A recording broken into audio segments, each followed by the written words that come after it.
Objek wisata Batu Persidangan Raja Sialagan terletak di Huta Sialagan yang terletak di Desa Ambarita, Kecamatan Simanindo, Kabupaten Samosir. Letak Huta Sialagan ini tidak terlalu jauh dari Tomok, jaraknya hanya sekitar 5 km, sehingga Anda yang menginap di Tomok bisa mencapai tempat tersebut dengan mudah dan singkat dengan mengendarai sepeda motor yang bisa disewa di tuk-tuk. Kampung atau Huta Sialagan adalah sebuah kampung kuno yang dikelilingi oleh tembok batu besar setinggi 1,5 meter hingga 2 meter. Memasuki kampung ini Anda harus melewati gapura tua dengan tulisan Huta Sialagan, dan terdapat sebuah patung batu besar disebut Pangulu Balang, yang berfungsi sebagai penjaga kampung dan pengusir roh jahat. Kampung Sialagan dibangun oleh Raja Huta yang pertama, yaitu Raja Laga Sialagan. Sejak semula Huta Sialagan dihuni oleh marga Sialagan yang merupakan keturunan dari Raja Nayambaton. Raja Nayambaton sendiri mewarisi garis keturunan dari Raja Isumbaon atau anak kedua dari Raja Batak. Di Huta Sialagan ini masih berdiri rumah adat tradisional Batak dengan susunan berjajar sebanyak 8 buah rumah yang diperkirakan sudah berumur ratusan tahun. Di dalam huta terdapat sebuah pohon yang diduga juga berumur ratusan tahun. Pohon ini dinamakan Hauhabonaron yang artinya pohon kebenaran. Di dekat pohon tersebut Anda bisa mendapati situs antropologi berupa kursi dan meja batu yang dikenal sebagai batu persidangan. Susunan batu persidangan ini terbagi menjadi 2 lokasi dan susunan yang berbeda.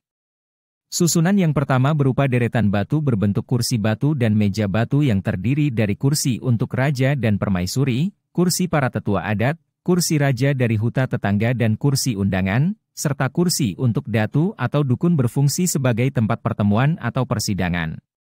Tidak jauh dari deretan batu pertama terletak susunan batu kedua berupa batu besar dengan bentuk memanjang yang berfungsi untuk tempat menghukum orang yang bersalah atau para musuh yang tertangkap dengan cara dipenggal kepalanya. Itulah kenapa susunan batu ini disebut sebagai batu persidangan, karena pada zaman dahulu digunakan sebagai tempat untuk mengadili para penjahat, pelanggar hukum adat, hingga musuh politik dari raja setempat. Sebelum diadili terdakwa akan dipasung terlebih dahulu. Setelah diadili jika memang dinyatakan bersalah, terdakwa akan dibawa ke deretan batu sidang kedua yang berada di belakang untuk dilakukan eksekusi. Terpidana mati dibawa ke tempat eksekusi, lalu tubuhnya diletakkan tertelungkup dengan bagian leher di cekungan batu pancungan, sementara Algojo melaksanakan eksekusi dengan pedang yang sangat tajam. Kemudian, sang datu menancapkan kayu tunggal panaluan ke jantung orang itu, jantung dan hatinya lalu dikeluarkan dan darahnya ditampung dalam cawan. Mungkin ini juga yang membuat adanya dugaan jika masyarakat Batak melakukan praktek kanibalisme pada zaman dahulu. Konon ritual ini masih dilakukan di tempat ini hingga awal abad ke-19, namun setelah Raja Sialagan menganut agama Kristen kegiatan ini dihentikan dan tidak pernah dilakukan lagi, maka Anda tidak akan menemukan praktek kanibalisme di tempat ini. Batu Persidangan Raja Sialagan adalah sebuah desa wisata yang banyak dikunjungi oleh wisatawan lokal maupun asing. Karena cerita mengenai hukuman dan praktek kanibalisme di Huta Sialagan ini membuat wisatawan penasaran dan menarik dan untuk berkunjung ke sana.